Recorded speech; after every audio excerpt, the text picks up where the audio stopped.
4. Diario de un hijo de la guerra. Diciembre 2008. ¡Galdino! ¡Galdino! Escuché gritar cuando el tronido de las balas se detuvo. Al oír que me llamaban, concluí que mis compañeros habían logrado dominar a la raza que me enterró vivo. «Aquí estoy», respondí con la voz que me quedaba. «¡Galdino! ¡Galdino!». «Aquí abajo». Hice un mejor esfuerzo. Tenía todavía ganas de vivir, y mi garganta logró emitir un lamento prolongado. «Cállense, güeyes, y escuchen». «Aquí estoy», insistí. «¡Silencio! Aquí, abajo». Tuve suerte porque alguien se detuvo justo encima de las coladeras que me habían permitido respirar durante los últimos 7 días. «¡Ey, esos! ¡Aquí! ¡Sigan mi voz, putos!». La luz de una linterna me avisó que por fin me habían descubierto, y luego me sacaron de la fosa séptica donde estaba sepultado. Para ese momento ya no era capaz de oler ni un carajo, pero pude suponer el estado en que me encontraba cuando al verme, un chavo de los nuestros volvió el estómago. «Por favor, no las maten», dije, porque otro descubrió bien espantado el nido de tarántulas junto al lugar donde antes estaba mi cabeza. Traté de explicar que su tela había servido para curarme, pero nadie comprendió mi interés por esas alimañas. Cuando los hombres pudieron subirme a la superficie, comprobaron que me estaba pudriendo, por dentro y por fuera. «No la va a hacer», dijo el más tonto de la estaca. Estuve a punto de perder la conciencia, pero no me lo permití. Temí que si me desmayaba me darían por muerto. Con cuidado colocaron mi cuerpo en unas cobijas viejas y vaciaron sobre mí cantidades extraordinarias de agua. A unos cuantos metros había un alvije que utilizaron para remover las larvas alojadas en mi piel. Un aljibe que utilizaron para remover las larvas alojadas en mi piel. Luego me envolvieron como tamal y me trasladaron a la ciudad de Tapachula. Alrededor de las 7 de la mañana me internaron en una clínica privada. El médico de guardia recibió un pago grande a cambio de cerrar las puertas del edificio y echar fuera a otros 2 pacientes que se recuperaban de operaciones sin importancia. Apuntes del periodista. Junio 2015. El Poder Judicial de Estados Unidos tiene disponible en Internet un sitio para acceder a los documentos públicos de los casos que sus tribunales ya han resuelto. Esa página se conoce por su abreviatura como PACER, Public Access to Court Electronic Records. Entre un mar impresionante de información, ahí puede consultarse material clave para comprender la historia de los Zetas.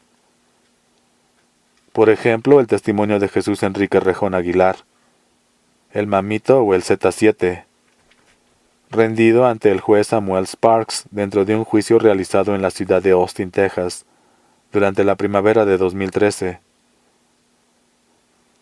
La secretaria de la corte, Lily Eva Resnick, hizo la transcripción en inglés de las declaraciones de Rejón Aguilar, las cuales están en el expediente A12 CR 210-55.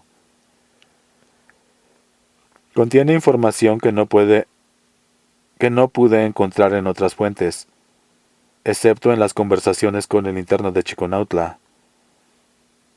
Destaca la confirmación sobre la peculiar fe religiosa de los Zetas fundadores, la cual salió a la luz durante el interrogatorio que el abogado Mike Degeron hizo a Rejón Aguilar el lunes 29 de abril del mismo año. Durante los careos, el abogado preguntó al testigo si era brujo, a lo que el interrogado respondió sin ambigüedades que sí. Degerin pidió que explicara al juez Sparks de qué se trata la religión yoruba. El Z7 dijo que es una fe que vino a América traído por los esclavos africanos que llegaron a Cuba. En ese país se mezcló con las creencias católicas y a partir de entonces algunos la llaman santería. Intentando vincular la violencia de los Zetas con las creencias religiosas de sus integrantes, de Guerin quiso saber si la gente que practicaba esa religión sacrificaba animales durante sus rituales. Rejón respondió afirmativamente. Sin darle respiro, el fiscal avanzó con otro cuestionamiento. ¿En esa religión se justifica matar gente? El Z7 negó con un tímido movimiento de su cabeza. El acusador quería probar a toda costa su hipótesis, así que insistió. ¿En los rituales yoruba se utilizan cigarros? Sí, usábamos habanos, contestó Rejón. ¿Esos habanos sirven para fumarse las cenizas de las personas muertas? La última respuesta que esperaba escuchar de Guerin no prosperó porque otro abogado reclamó que el interrogatorio carecía de relevancia o vinculación con los hechos que estaban siendo juzgados. El juez Sparks tuvo que conceder y por eso Rejón logró esquivar uno de los temas más controvertidos sobre la leyenda de los Zetas. San Benito, junio 2015. En la mesa de registro había una larga lista de visitantes al reclusorio de Chiconautla. 10 metros adelante, esas personas aguardaban con paciencia. Madres, sacerdotes y misioneros laicos que todos los miércoles acudían para hacer compañía a los presos. Una monja destacaba por la anchura de su sonrisa y también de su pecho. La inmensa cruz que traía colgada al cuello me llamó la atención. En su centro tenía una medalla con la imagen de San Benito. Según me explicó, se trata del santo que protege de la hechicería, y se usa también para realizar exorcismos. La hermana preguntó si yo era creyente y respondí que no. Aclaré, sin embargo, que tampoco era ateo. De los que creen y no creen, sentenció risueña. Festejé su broma para no entrar en mayor detalle. De entre su ropa sacó una medalla plateada igual a la del crucifijo. No venga a estos lugares sin protección, dijo con autoridad y me la entregó. Acostumbrado a que todo en esa prisión tuviera un precio, quise pagar por el favor, pero la monja me detuvo proponiendo que mejor diera ese dinero a quien sí lo necesitara. Nos separamos al llegar a los locutorios. Esa vez esperé de pie al interno de Chiconautla durante más de 20 minutos. A unos cuantos pasos de mí, otro hombre también aguardaba. Tenía rapado el cráneo, era alto, iba vestido con traje y corbata negros. Alcancé a escuchar que buscaba a un interno cuyo apellido era Salazar, y se identificó con los custodios como su abogado. Me distraje revisando las preguntas que había preparado para la entrevista de esa mañana, pero desconcentró mi atención la mirada insistente del varón calvo. ¿Sabría que estaba entrevistando a Galdino Mellado Cruz? Para conjurar los temores decidí saludarlo con una ligera reverencia de cabeza, seña que él tomó como pretexto para aproximarse. A saco me preguntó si yo era el periodista que salía en la televisión. Aliviado respondí que sí, y él pronunció despacio mi nombre para corroborarlo. Luego se presentó. Se llamaba Benito, igual que el santo a quien solo 10 minutos antes me había encomendado la monja de la sonrisa ancha. El tal Salazar y Galdino alcanzaron juntos los locutorios, como la vez que lo conocí. El Z9 portaba un cubrebocas azul y sobre el tabique de la nariz unos anteojos de intelectual universitario con montura negra. El abogado y yo nos despedimos. Entregué la cuota de 400 pesos que pedía el custodio en turno para dejarnos pasar a las palapas y comenzamos la plática antes de las 11:30. Las cenizas de los muertos. Julio 2004. Intrigado, después de leer el interrogatorio de Mike DeJerin, hice a Rejón Aguilar. Intrigado, después de leer el interrogatorio que Mike DeJerin hizo a Rejón Aguilar, pregunté a Galdino si era cierto que los zetas practicaban la religión yoruba. Por eso agarramos seguridad, respondió. Los santos nos cuidaban.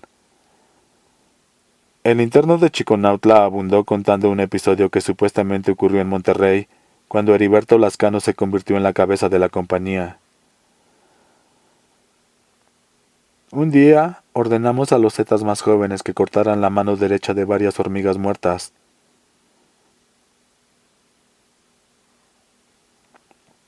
Que las arrojaran dentro de un tambo con harto diésel y les prendieran fuego. Un día ordenamos a los zetas más jóvenes que cortaran la mano derecha de varias hormigas muertas. Que las arrojaran dentro de un tambo con harto diésel y les prendieran fuego. Después mezclamos las cenizas de aquellas manos con marihuana, cocaína y tabaco. Fabricamos cigarros utilizando la envoltura y los compartimos con la gente, sin distinguir entre jerarquías. Fumarse al muerto es una ceremonia que te protege. Para esto es necesario rezar. Tú sigues aquí, tú no te has ido, ahora formas parte de nosotros y nos vas a cuidar. Nos protegía a Ogún, Orisha de los guerreros y mensajero directo de Obatala. Gracias a él los enemigos se sumaban a nuestro ejército, los vivos y también los muertos. El padrino Lázaro, noviembre 1988. No fue inconsciente cuando coloqué junto a mi libreta de notas la medalla de San Benito que me regaló la monja aquella misma mañana. Y es que esa vez Galdino habló con detalles sobre su ingreso a la santería. Poco después de que bajé al pastorcito, ese del Divino Salvador, me ingresaron al hospital de la villa. En chinga tuvieron que operarme del apéndice, y no tuve suerte. Luego de que pasó el efecto de la anestesia volvió el dolor, pero con más fuerza. Era como si tuviera navajas por dentro. Los médicos dijeron que iban a abrir otra vez, según escuché, que porque se me había quedado dentro un pedazo de algodón. Mientras esperaba en el pasillo que llevaba a los quirófanos, conocí al señor Lázaro y a la señora Maite. Es él, mujer, es mi caballo, dijo el don recostado en la camilla vecina, mientras una señora que estaba a su lado le hablaba suavecito. Por su acento me di cuenta de que no eran mexicanos. Los dos llevaban collares de colores y ella cubría su cabeza con un paliacate. Me hice pendejo como si no hubiera escuchado y entonces la mulata preguntó: «¿Sufres mucho, Galdino?» Me extrañó que conociera mi nombre. «Nosotros podemos ayudarte», volvió a decir. Bien jodido porque me dolía la panza, le dije que mejor se encargara de su marido, porque clarito se veía que estaba a punto de estirar la pata. «Queremos que recibas el H de mi esposo». Mientras la mujer decía cosas cada vez más extrañas, el hombre sudaba en cantidades extraordinarias. El tema era que yo no iba a ser el caballo de nadie, mucho menos del negro ese. Tú naciste en el año de Ogún y eres el elegido. Necesitamos de ti un favor. Permítele a mi esposo entregarte algo que cambiará tu existencia. Después de hoy podrás cumplir todas las ambiciones que tengas. Recibe el H de Lázaro y no te arrepentirás. Me atacó de nuevo una tortura canija y el hombre habló por segunda vez conmigo. Solo tienes que decir que sí y lo comprobarás por tú mismo.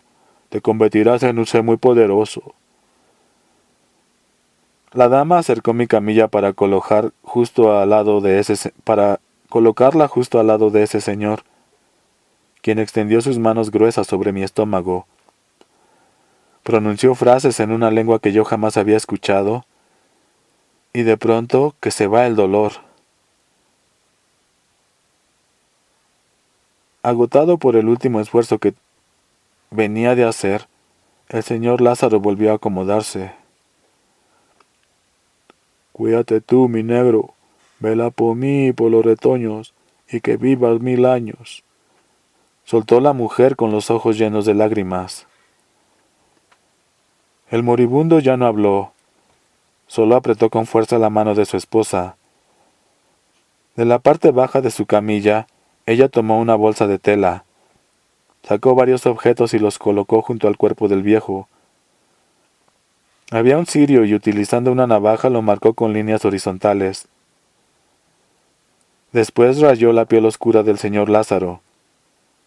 Al terminar, la señora Maite tomó una campana pequeña y la hizo sonar despacito para evitar que se oyera en el resto del hospital. —¿Acepta tú la monta? —preguntó dirigiéndose a mí. No dije nada y ella siguió haciendo. Puso la parte baja de la vela blanca sobre los labios secos del hombre. Luego encendió el pabilo, y clarito vi que la llama fue consumiéndose mientras el señor Lázaro dejaba de vivir. Pinche susto me llevé cuando se apagó la luz de todo el hospital, y la ñora cargó el cirio para ponerlo ahora sobre mi boca. La llama se volvió a avivar en medio de la oscuridad, y sentí que el choque eléctrico que entró por mi garganta me recorrió el cuerpo y me salió por los dedos de los pies. Después las lámparas del hospital volvieron a funcionar, y los gritos de las enfermeras se aproximaron al pasillo donde estábamos. La señora Maite informó que su marido venía de morir, y yo no pude soportar el cansancio. Me entró un sueño bien pesado, y no desperté hasta un chingo de horas después. Por suerte los médicos no tuvieron que operarme de nuevo, pero mientras estuve inconsciente tuve unas pesadillas horrorosas. Como si estuviera en el cine, vi una película rarísima con bailes, música, rezos y voces en una lengua parecida a la de las últimas palabras que le escuché al moribundo. Al día siguiente desperté todavía con fiebre y volví al estómago varias veces. Mi madre estaba ahí, junto a mí, y me entregó una bolsita de algodón donde encontré los collares que el santero traía colgados antes de morir. Dentro había también una tarjeta con una dirección y un teléfono. Me colgué los collares y decidí que buscaría a la señora Maite en cuanto pudiera caminar. Salomón Congo, Terra, noviembre 1988. Dice que lo citó en una casa de la privada de Camarones. Cuando la señora Maite abrió la puerta estaba acompañada por 2 jovencitas. Todas iban vestidas de blanco. Traían un aquete sobre la cabeza y también usaban collares de colores. Adentro la viuda habló, con su acento que no era mexicano. Elewa, Obatala, Yemaña, Chango, Oshun, Ogun y Orumdila. Y cada cosa que contaba le pareció conocerla de antes. Cuando Galdino compartió con ella esa sensación, respondió que era así porque su marido le había heredado el H. La señora Maite insistió para que regresara al día siguiente, porque otros sauos, más o menos de su edad, serían iniciados y él debía aprovechar la ocasión. Se presentó puntual. Ese viernes por la tarde la casa estaba ocupada por muchas personas con aquetes y collares. Según su jerarquía, cuenta que era fácil reconocer a los babalawos, porque los demás se arrodillaban para saludarlos. Había personas de piel muy distinta, cubanos y haitianos, pero también españoles, gringos y desde luego mexicanos. Algunos eran gente panquezona, que había estacionado en la calle sus carros de raza poderosa. Narra que iba entrando en confianza cuando un hombre dijo que había llegado el momento y los sahuos debían alistarse. La señora Maite se aproximó para preguntar si había traído los collares de su esposo. Él respondió que no, y un poco decepcionada ella lo llevó a una habitación en el primer piso, donde ya esperaban las dos jovencitas del día anterior. Recuerda un cuarto cubierto de espejos, como de hotel de paso. En el techo podían reflejarse de cuerpo entero. La señora ordenó que lo prepararan para la ceremonia y luego salió. Estas mujeres fueron cuidadosas al quitarle la ropa y tuvieron precaución cuando desprendieron la gasa que cubría la herida de la cirugía. Quiso conservar el boxer, pero le explicaron que para bañarlo debía estar completamente desnudo. No inventen, dijo, temiendo una reacción de su cuerpo. Una de ellas rió y le informó que antes ya habían ayudado a otros varones. Miró hacia arriba y desde ahí las espió. Luego entró a una bañera preparada con agua caliente y hierbas. Recuerda que el olor era agradable. Se fueron repartiendo cada parte de su cuerpo para lavarlas, una a la vez. Después le rasuraron la cabeza, el sexo y las axilas. Al terminar, su piel parecía de mujer. También le cortaron las uñas de los pies y las manos, y le echaron encima una túnica blanca igual a la de ellas. De vuelta a la planta baja, la señora Maite lo presentó con un tal Pablo, quien iba a ser su padrino. Vivía en Cuba, pero permanecería 6 meses en México. Aquel otro negro le cayó bien, como casi todas las demás personas. El ritual arrancó con el tronido de unos tambores. Los babalawos encendieron unos cigarros gordos y largos, y el ambiente se llenó rápido de humo. Cuenta que la gente comenzó a bailar de una forma que nunca había visto. Hicieron un círculo y en el centro colocaron una silla. Ahí sentaron a un hombre que parecía de 100 años. El viejo tenía los ojos en blanco y su cuerpo convulsionaba. Sintió miedo y probablemente no fue el único. Se escuchó clarito cómo protestaron sus huesos, y de pronto comenzó a moverse distinto. Aquel viejo se había dejado montar por el espíritu de un muerto. Soy Pie Mayombe, abre lengua y remolino de 4 vientos. Soy Salomón Congoterra, y me gusta que me tengan miedo. Galdino creyó que volvería a morirse si ese moribundo pudiera mirar al espejo su horrendo rostro.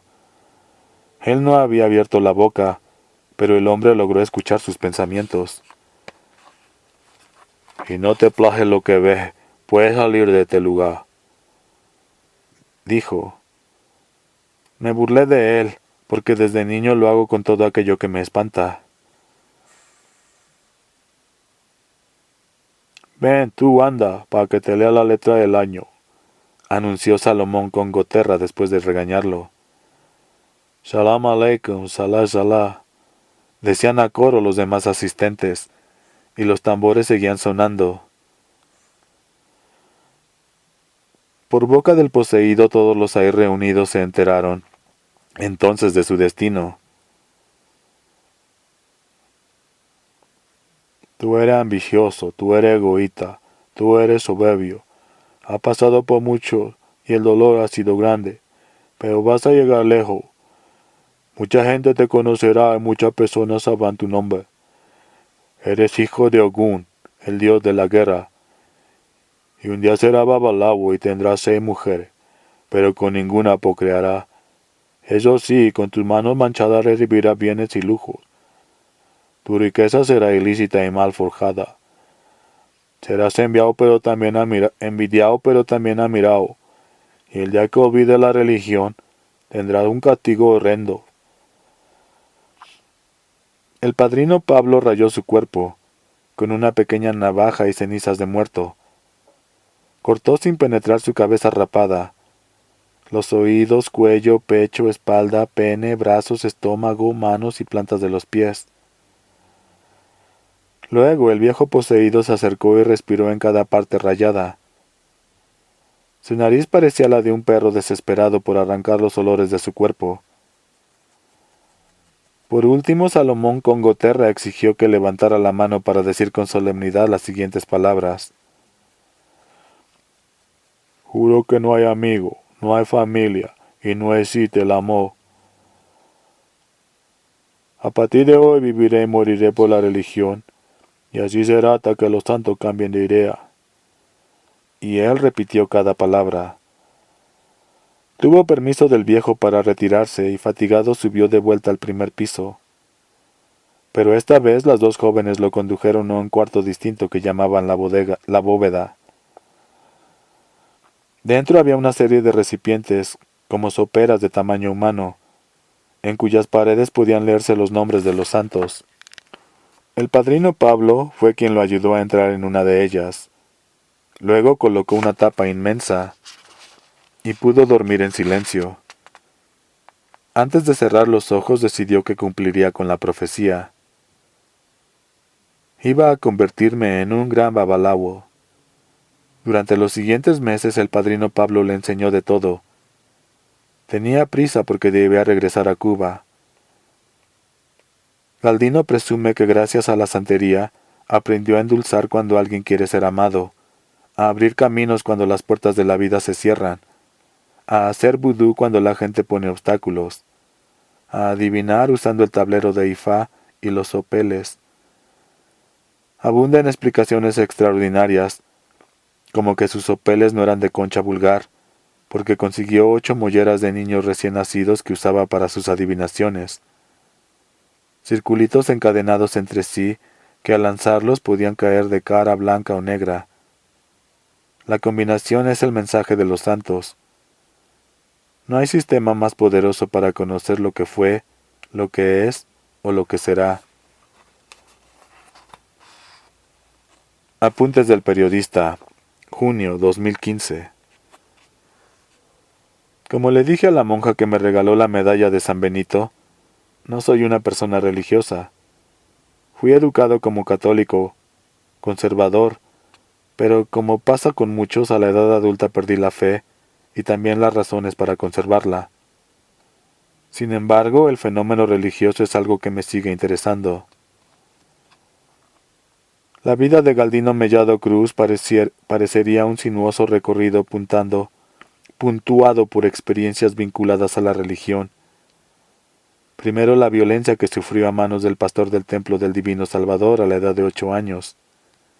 Y 3 décadas después el encuentro con el pastor Samuel Ascari, fundador de la iglesia Alfa y Omega, un hombre que prometió redimirlo, y al final, por mediación de su hijo, tuvo que ver con su encarcelamiento en Chiconautla. La trayectoria de Galdino es una fuga que comenzó con un pastor y cerró con otro. En medio de ese trayecto la religión yoruba, una fe que, como dice Galdino, provoca los peores prejuicios. La fantasmagoría que tenía dentro de la cabeza el abogado de Girin, cuando interrogó a Jesús Enrique Rejón, remite a los cuentos que las nanas negras contaban a los niños blancos en los campos algodoneros del sur estadounidense, antes de que sucediera la guerra civil. Se necesitaba mucha imaginación para inventarse un ritual donde se fumasen las cenizas de los muertos, y sin embargo, Galdino confirmó lo dicho por su colega con aquella historia que todavía me quita el sueño. Mientras miraba de reojo la medalla de San Benito, colocada junto a mi libreta de notas, me pregunté si algo de todo aquello podía ser verdad. No tengo respuesta porque desde que dejé de ser una persona religiosa, tengo prejuicios contra mis propios prejuicios. Prefiero suponer que la historia de las manos incineradas forma parte de la propaganda que los zetas tienen por costumbre distribuir entre sus seguidores, con el único propósito de hacerse temer por sus adversarios.